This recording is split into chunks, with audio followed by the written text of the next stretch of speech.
Welcome back into the auditorium, everybody. I am Rhonda Rawlings with 107.3 Jams, Uplift Upstate, and Mill Village. Now, as someone who has been in the media for all of my career, and as a Black creator, I am especially excited to hear our next keynote speaker. Here to introduce him is Dr. Laurie Pindar, Director of Undergraduate Studies for the Department of Communication and the Assistant Director for the Irwin Center for Brand Communications here at Clemson University. Please give her a round of applause.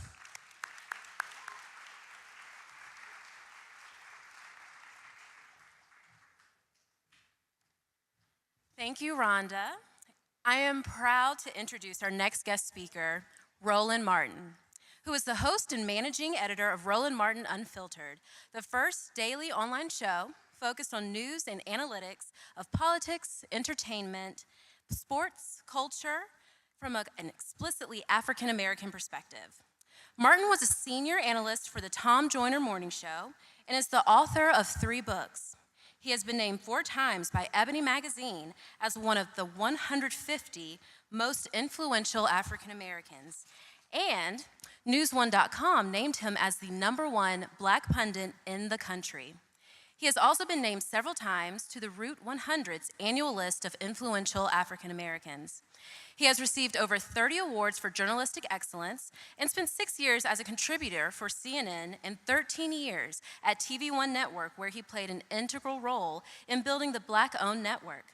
Martin launched the first Black news source audio and video podcast in 2005 and 2006 as the Chicago Defender, the nation's most historic Black newspaper, where he also was the executive editor and general manager. He is the former founding news editor for Savoy Magazine and the former founding editor for Black America Web. He is a life member of the National Association of Black Journalists and a life member of Alpha Phi Alpha Fraternity Incorporated. He is a graduate of Jack Yates High School Magnet School of Communications and a 1991 graduate of Texas A&M University, where he earned his BS in journalism. Please give it up for Roland Martin.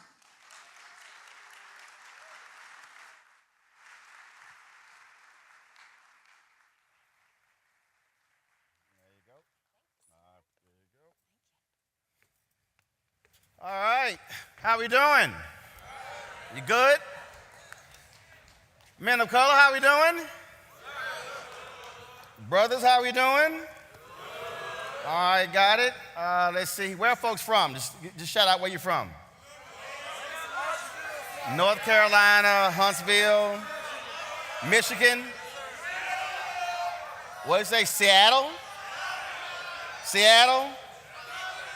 All right, where say it again? Spartanburg, all right. Where are the folks from Texas? All right, what city? Houston, that's a good city, that's my city. All right then, so certainly glad to see everybody here. I'm glad to be back here. Camera person, I'm gonna be walking, so you need to be on your P's and Q's, just letting you know. This is the second time I've spoken at this conference. I also spoke previously at the conference that was held in Akron, so it's so good to see all of you here. There's a lot of stuff I want to talk about, so let's get right into it. I am glad to be, of course, back here to see the folks at Clemson, and don't worry, they're going to be soon losing to my Texas A&M Aggies, just letting y'all know that. So that's going to happen. It's going to happen. Yeah, I said it. I ain't got a problem saying it. But again, it's good to be here. There are a number of ways, a number of things that I think are important that we have to address, that we have to speak to. And it really is the most important thing that I want to deal with. And anytime you're around this many people of color, especially Black folks, and you in places where they go to church, you have to tag your text. Now, if the person next to you has no idea what the phrase tag your text means, you are sitting next to somebody who has never gone to a Black church. So allow me to tag my text, just us. Turn to your left and tell the person to your left, just us. Now turn to the person to your right and say, just us. Now I want you to turn around to the person right behind you, and I want you to tell them, just us. All right. Now the reason I do that, because some of y'all, and I saw y'all earlier, some of y'all fall asleep, y'all check out. So if you go home and somebody say, oh, Roland Martin, was that what you talk about? You can't remember nothing else but 2 damn words. Just us. That way, and they be like, got it. So that's how I make it easy for you, by tagging the text. 2004, I accepted an opportunity to become a consultant and eventually the executive editor of the Chicago Defender. The nation's, as you heard in the intro, most historic black newspaper. And while I was in Chicago, there were a number of people who I got a chance to meet there, and one of those folks was Ronaldo Glover. Ronaldo Glover was an attorney for DLA Piper. He was one of the investors in the Chicago Defender. Ronaldo was a great brother. Really got a chance to know him and his wife Pam. And it was in May of 2007 that Ronaldo said, Roland, let's go to lunch. So we went to the Renaissance Hotel. I lived downtown, didn't live far, so I walked to the hotel and we sat there, and Ronaldo asked me, he said, Roland, what do you think is the most important issue facing black America? Now, keep in mind, Ronaldo was the chairman of the board of Fisk University, where he was a standout basketball player. He later was chairman of the board of the City College of Chicago. And so I understood how Ronaldo felt about education. He understood how I felt about it. And I said, education. He said, oh, hell no. Now I'm like, well, okay, what is it? Ronaldo said, the most important thing facing black America is the state of our men. Ronaldo had 2 children. One of them was a daughter. Ronaldo said, Roland, I am so concerned that I'm literally this close from arranging my daughter's marriage. Y'all, he was 100% serious. If you ever seen those photos of Mobutu, who was the dictator in Zaire, Ronaldo looked just like him. Ronaldo always had this stern look. He had a great smile, but when he was serious, you knew this brother was really serious about what he was talking about. And I'm sitting there and I'm watching. He said, no, I'm serious. He said, I am this close to picking my daughter's husband right now and ensuring that he has the right education, goes through the right things in order to be able to marry my daughter. And I'm sitting there going, Ronaldo is not playing. He is really serious about this. And so we begin to have this conversation. And Ronaldo said, Roland, I want to make sure that you are focusing on this and speaking to these issues. That was May 2007. A month later, Ray calls me. He's driving on the highway to tell me that he was diagnosed with pancreatic cancer. He was having the Whipple surgery in July of 2007. November 27, Ronaldo dies. His wife Pam had 2 previous bouts with breast cancer. 2 years later, Pam dies. That summer, I spoke at the Alpha Convention at our brotherhood, and I talked about the same conversation. Ronaldo also happened to be an Alpha, and he wasn't seeing people. He was only seeing family in his last months. And I made sure that I dropped off an audio copy of the speech and left a note in his mailbox because I wanted him to hear. And I wrote the note and I said, I'm honoring my commitment that I told you that I would always speak about how vital this issue is in terms of where we are as black men and as men of color. And I've had the fortunate opportunity in my career to be able to meet and converse with a number of brothers all across this country who I'm able to call on, who I'm able to get counsel from, to get advice from, to bounce things off of them when it comes to career decisions. And that has been a blessing because these are folks from different areas and different expertises, and we have that relationship. And that's important because I don't care how old you are, you have to understand the value of surrounding yourselves with individuals who look like you, who can also check you when you're not acting right, but who can also encourage you and affirm you when what you are doing.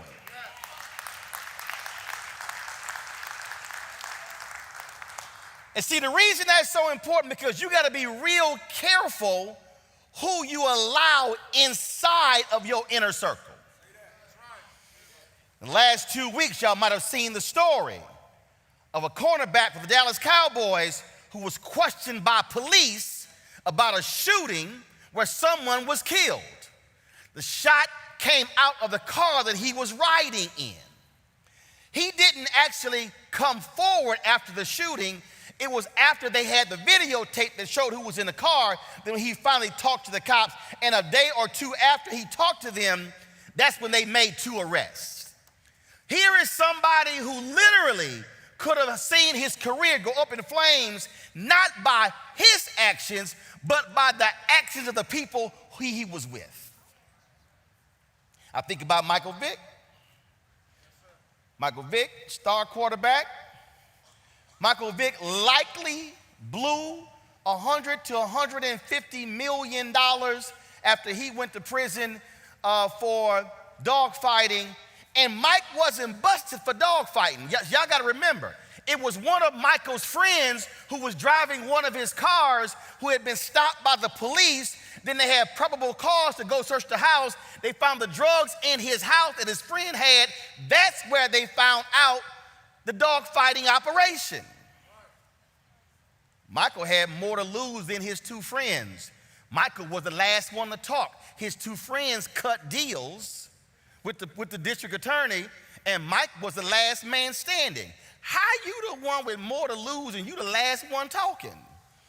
No, when you got more to lose, you talk first.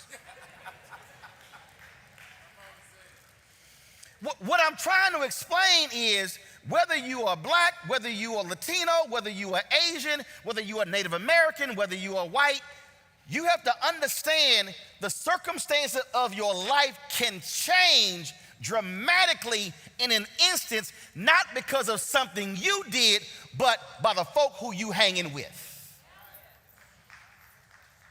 And I know some people saying, yeah, but you know, that's my friend. But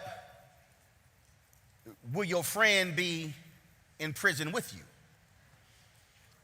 When you flunk out of school, will your friend flunk out with you? When you were trying to care for your family, will your friend be caring with you? When you get evicted from your house, will your friend allow you to move in with them?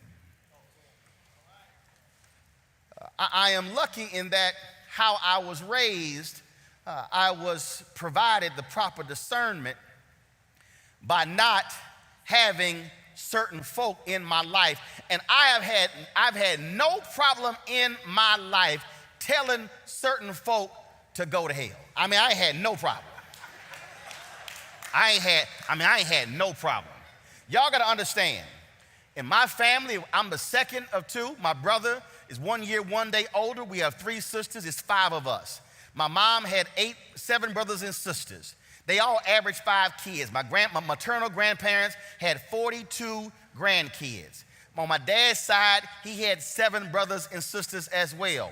We, just on my mom's side, we all went to the same Catholic church. The Catholic church was born out of my grandparents' living room. So every Sunday, it was always literally 40 to 50 people at my grandparents' house. I grew up never spending the night at a non-family member's house. With no room for friends.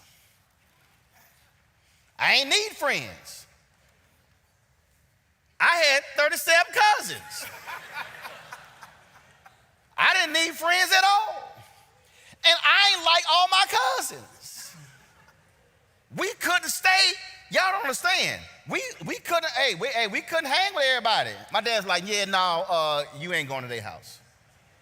No, that's not happening.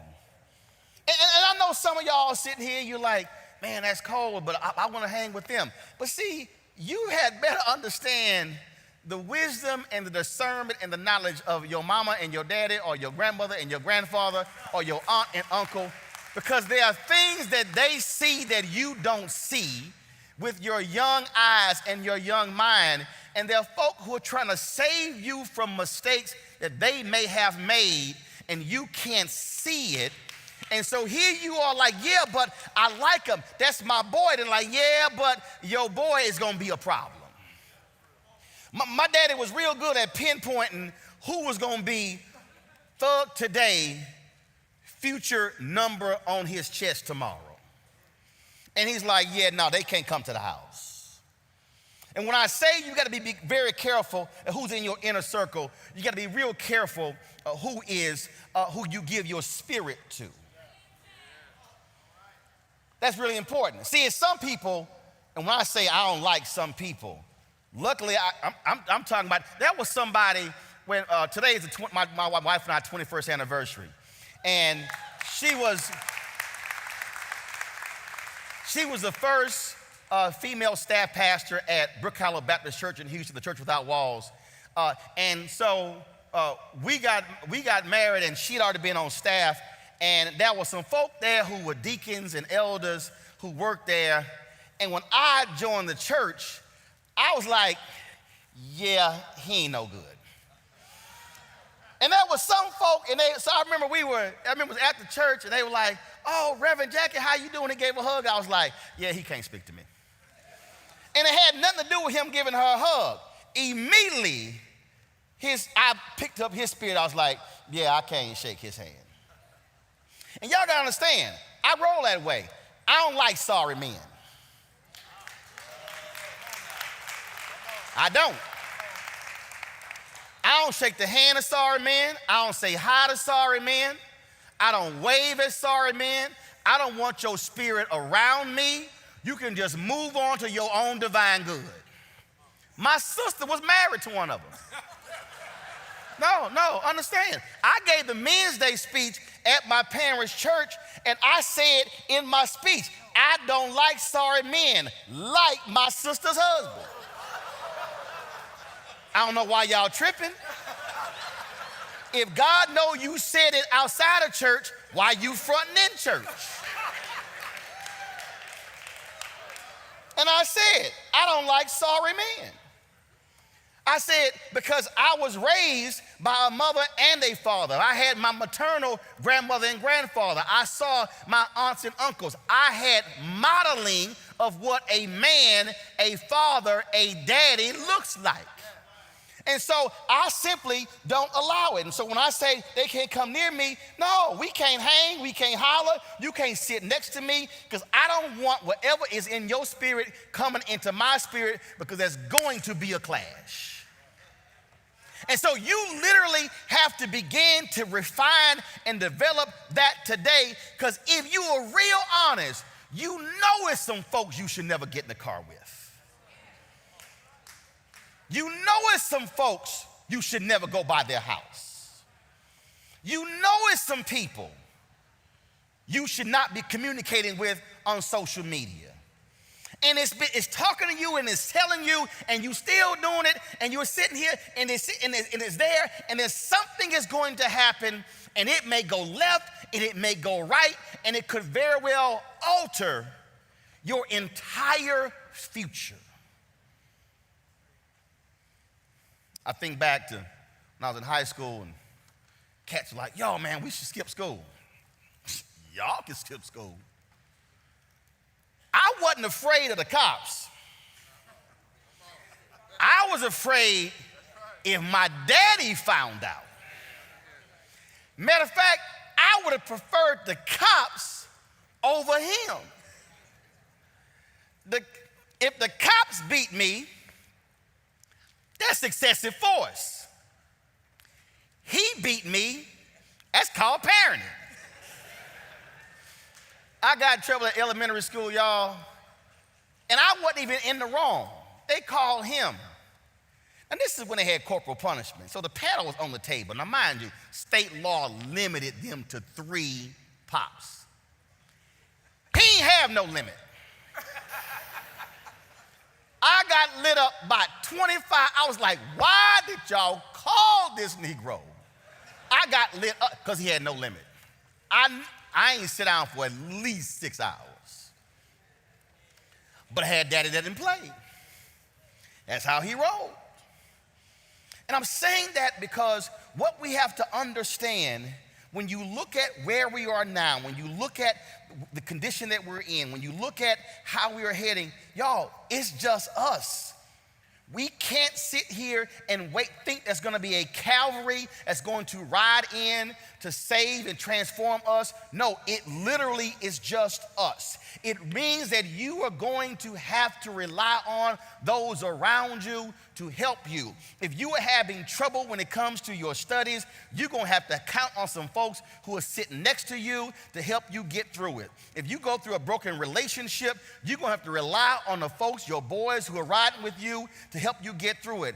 And what I need brothers to understand is that so many of us are so macho, so into our feelings, we don't want to talk or share with somebody, yet you got groups of women having conferences and symposiums and summits and girls' weekends and all kind of stuff. They are meeting, sharing, talking, gathering, and then what you got guys getting together, we sitting here with our gatherings, we getting together playing cards, playing games, ain't no conversation happening, and we going home broken the same way we arrived.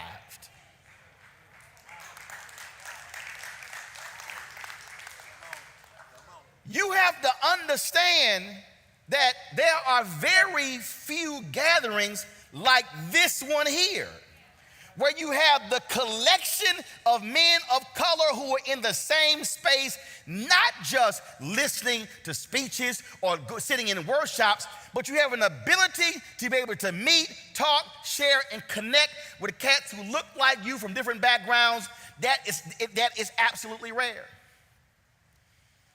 Our church in Houston had a men's conference, and I had a work retreat. So I didn't get there till Saturday evening.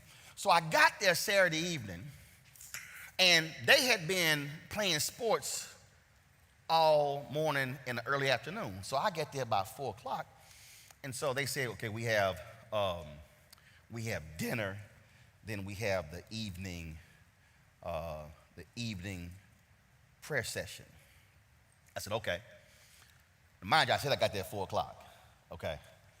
So dinner 6, and then they have the evening church service at 7.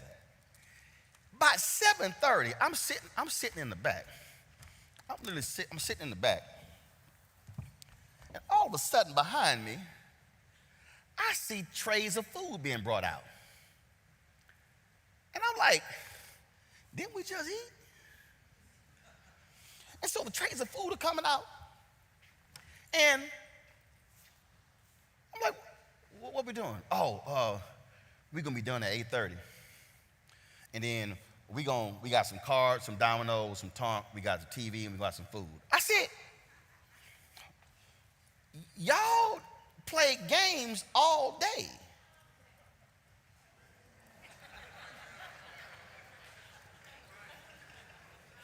Then had dinner. And you're going to have an hour and a half service? And then more games? I said, oh, hell no. I said that, I did. So when they asked for a stand up, they asked people to stand up, I said, I got a problem. I said, I know for a fact you about to get divorced.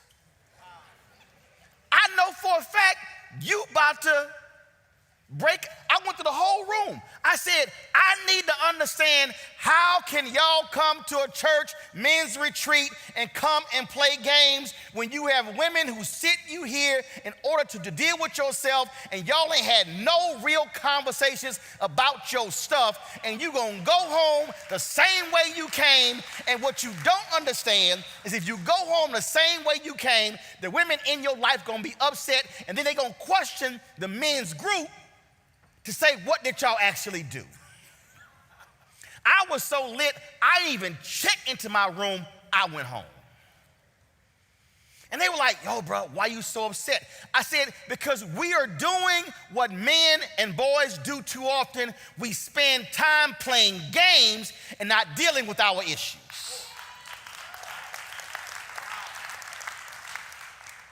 And if men and boys are not talking to women, and we're not talking to ourselves, we are walking around carrying burdens and carrying stuff and never dealing with our stuff. And then when something happens, people say, man, I wish I had somebody to talk to. You had somebody to talk to, but you chose not to talk to because you were so locked into playing games.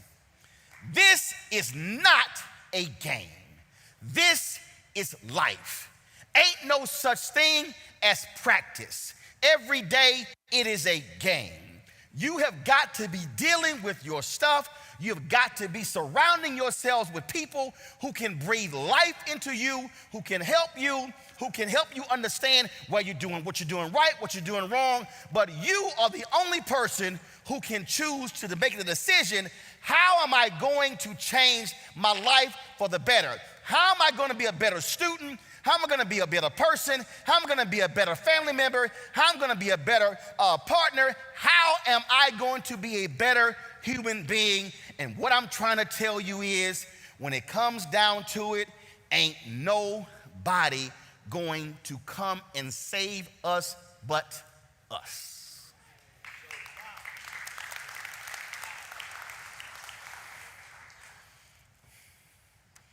See, some of you, and I know, everybody got different backgrounds. Some of you have had hardships that other people cannot identify with. Some of you have been in situations where you didn't get 3 meals a day. Some of you have been molested. Some of you have never been hugged. Some of you have never had somebody, especially another man, say, I love you. Some of you right now are carrying a level of scars that the people around you don't even realize exist. And when I say just us, understand what happens when just one person decides to make a decision to save another brother. That was a young baby, newborn, within the first year. His mama left because his mama got tired of being beaten by his daddy. And here is this newborn baby. Mama's not there. Daddy's not taking care of the newborn. And this newborn baby has no control over its life. It can't feed itself. It can't dress itself. It can't keep itself warm. It can't keep itself cool. And this newborn baby needed somebody to hold it, to feed it, to nourish it, to love it, to cherish it, in order for that baby to be able to grow up. And this baby had siblings, but the siblings were not as focused. But luckily, that newborn baby had a grandfather that was willing to breathe life into that baby. And so it was the grandfather, not the daddy. Not the daddy that was beating the baby's mother that caused the mother to leave, to flee the home. You don't understand how crazy that had to have been for the beatings to be so severe for a mama to leave its newborn baby and walk away. And so this grandfather began to feed the baby. The grandfather began to nourish the baby. The grandfather began to take care of the baby. The grandfather began to do what daddy was supposed to do. And that baby then loses daddy at 9 when daddy gets murdered by his second wife. And so that 9-year-old baby, 9-year-old child now doesn't have daddy. But thank God there was a grandfather that chose to take care of that newborn baby, to allow that newborn baby to be able to grow up and do something with their life. And on Monday, that newborn baby will turn 75 years old. And on Saturday, I will be in Dallas taking that 75-year-old man to dinner because that 75-year-old man that was that baby was my daddy. So that ain't the clap. That ain't the clap. Had my grandfather not taken care of that newborn baby when it was 1 year old, I could not be standing here today. So I'm trying to get you to understand. You have to realize that the decision you make today has legacy involved.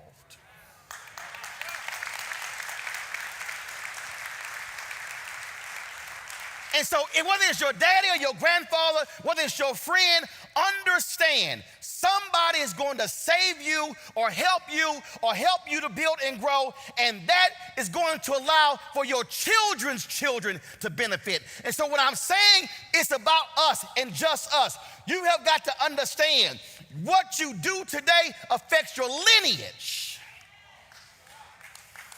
What you do today can cut off your lineage or it can build it. What you do today can create a situation where your lineage then is able to go far and above where you are if somebody is there for them.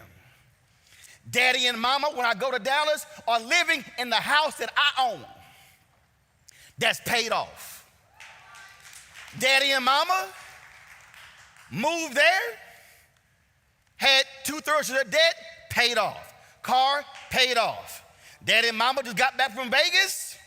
Children pay for the trip. Daddy and mama celebrating 55 years of marriage in June.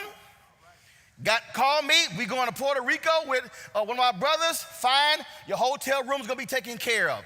What I'm trying to explain to you is that because of the decision of one grandfather saving the life of his grandson allowed for that grandson to grow up and have 5 children, and those 5 children now have 13 children. And so that grandfather's decision has extended the lineage of that family. And so when you make a decision today to get in the car, to take a bag that somebody hands you that you don't know what's in it, when you decide today to skip class, when you decide today to do wrong, do understand that the choice that you are making literally could determine the future success of your entire family lineage. So the decisions you make ain't about you.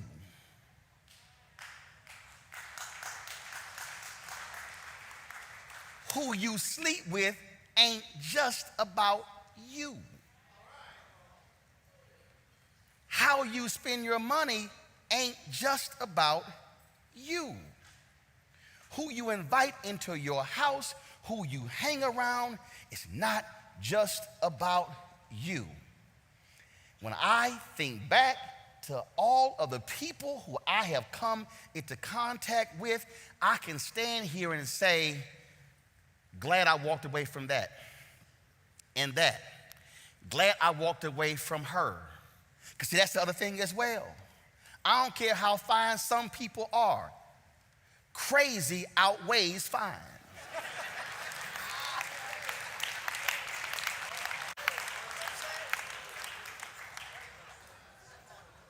Because see, a whole bunch of us get caught up in that, and it's like, yeah, but I love her. No, but she crazy.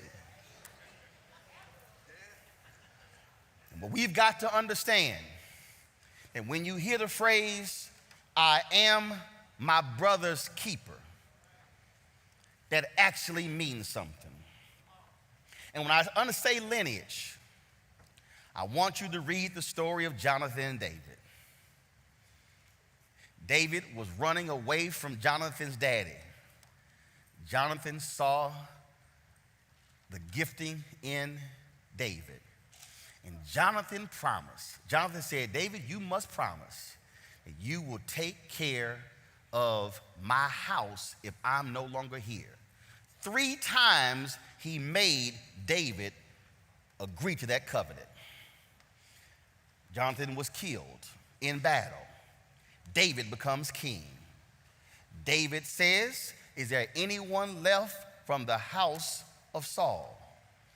They say, yes. There's a son called Mephibosheth who is Jonathan's son. He had a foot problem. He said, bring him to me. And he said, Mephibosheth, because of the covenant I made with your daddy, you always will sit at the table of the king. Had Jonathan not befriended David and made the covenant, Mephibosheth would have been out in the cold. That's an example of a daddy looking out for his children's children, not knowing his own personal outcome. I titled this Just Us because this week, Pastor William Murphy sent me his new song. And I'm going to close with this because I want you to listen to the words of his song. It dropped a week ago. The album comes out on Juneteenth. And the song is called Just Us. Listen.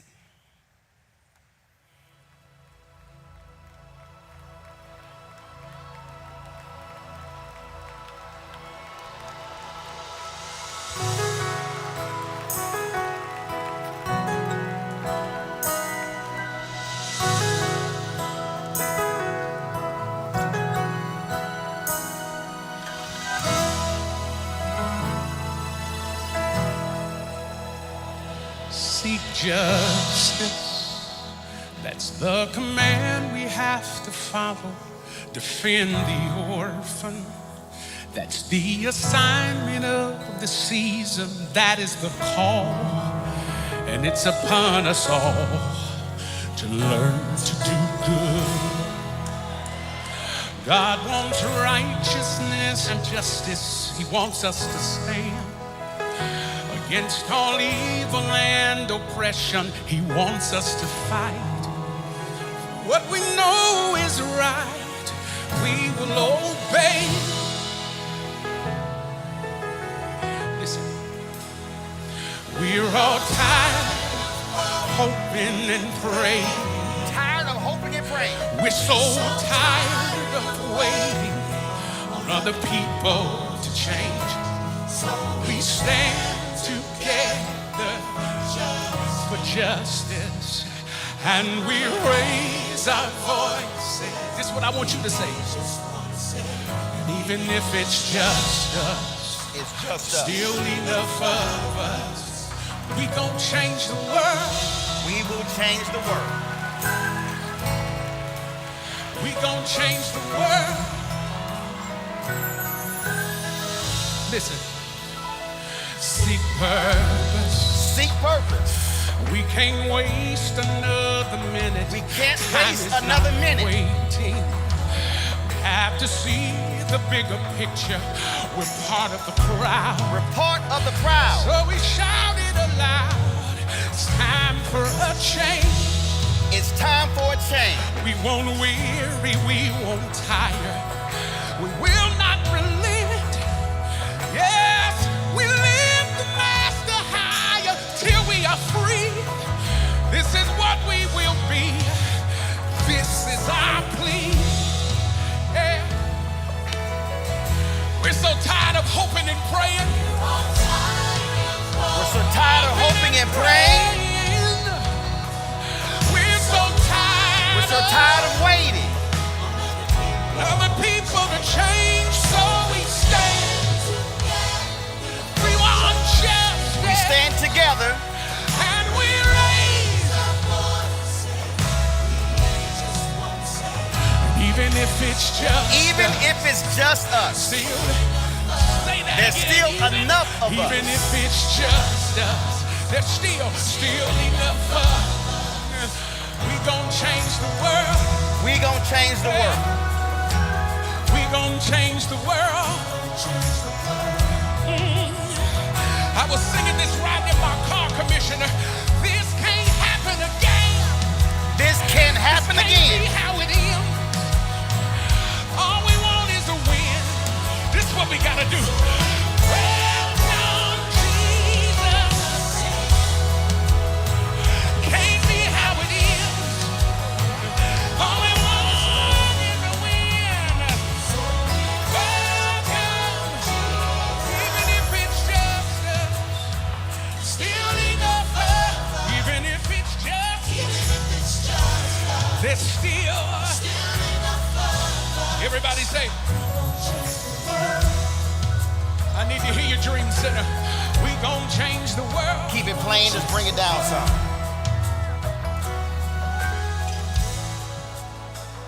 He is saying it is just us. He is saying we can change the world. What we have to understand is that literally the individuals in this room have the capacity to change the future direction of your cities, of your states, of the country. If you want to understand how do we change America, you cannot change America unless you change states. You cannot change states unless you change cities. You cannot change cities unless you change neighborhoods. You cannot change neighborhoods unless you change blocks. You cannot change blocks unless you change streets.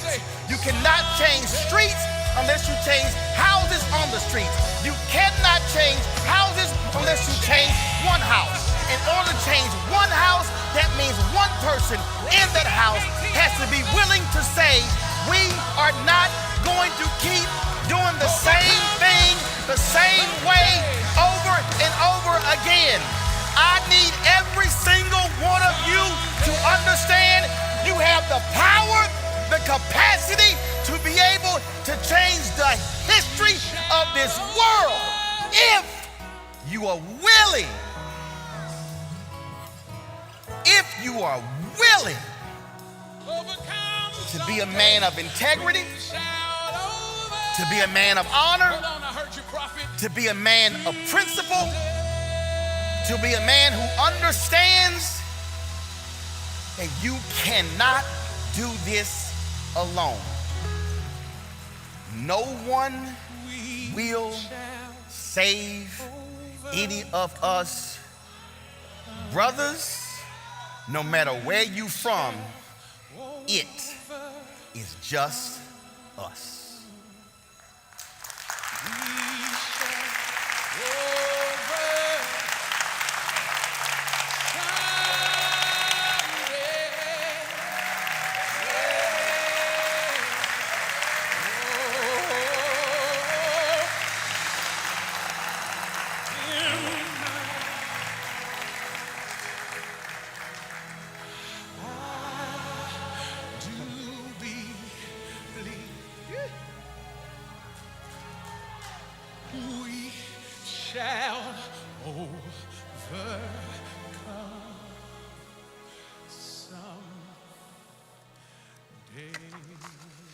Was that not a powerful message from Mr. Roland Martin?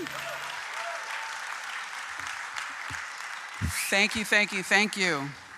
Just a reminder to visit our exhibitors so you can learn more about what your future can look like. Without their support, the summit would not be possible.